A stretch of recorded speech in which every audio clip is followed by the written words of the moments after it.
tsamani lo mpfapfa chavi wa kayela n'wana madalo mini khomele ya dongi manane hi nga hi dlayela patwine nyama ya dongi ka mahanise nkanelo wa gingirinkane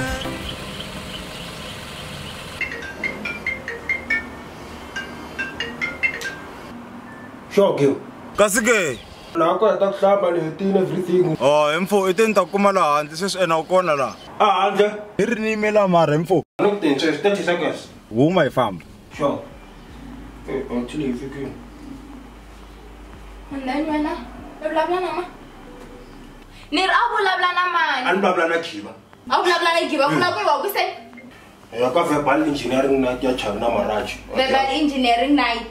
verbal engineering night ya ini de la ka ndla namuntlha a wu kona kwalani wena kwendwa yini wata u vulavula ngopfu ene wona se in batsa asintirheli en batsa xikipani xona mistake ya unyaka telo swi mina na mkhavi wu hela wa rivala ku na mkhifanekele eka na mkhi enda n'wana a yi ka verbal engineering night ai wena yi mani byela mani kasi unyaka tsa pe n'wana wa loyi ta ku endla muthu swa hey ngisa namuntlha ai we ingetela family wena na ai we ingetela n'wana okay ngana namuntlha yi helo tshamela a yi helo swilo swi ni ya ka swona i swa namuntlha ntsena loko ri swi important ku wena i nga n'wana namuntlha ho salela va munhu i n'wi ndlana yena mina ni ta vuya ni tatisa mukulu swibyeriwa mina swa ndleli mi vuya la i ya kwihi i bari ngopfu ku fambisa swona sala ku byela vafana nhloko yako ni ku ni fela yini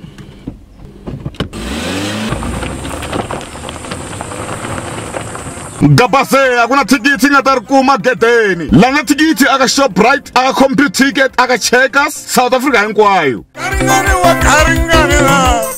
garingani wa hambo sala ngene loko sala ku tsola ku ta ku ra mina ni ta vuya ni tatisa mukulu